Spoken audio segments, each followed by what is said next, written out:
काल पैठण शहरातील लक्ष्मीनगर भागात खून झाल्याची घटना घडली होती व पैठण पोलीस ठाणे येथे रात्री 10:30च्या सुमारास या घटनेविषयी गुन्हा दाखल करण्यात आला होता। तर आज सदरील घटनेतील आरोपी यास अटक करण्यात पैठण पोलिसांना यश आले। सविस्तर माहिती अशी की पैठण शहरातील लक्ष्मीनगर भागात काल दिनांक 21 फेब्रुवारी रोजी कृष्णा एकनाथ डोळस या व्यक्तीचा मृतदेह त्याच्या राहत्या घरात आढळून आला होता।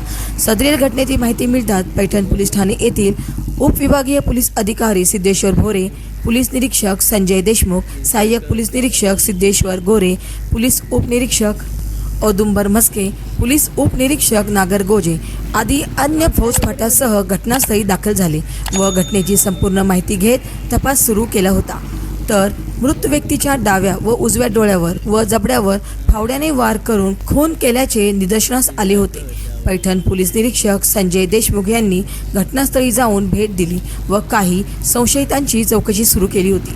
तर सदरील घटनेचा आरोपी अजय सुभाष गाडेकर यास अटक करण्यात आली असून आरोपीने सदरील गुन्हा केल्याची कबुली पैठण पोलिसांना दिली आहे।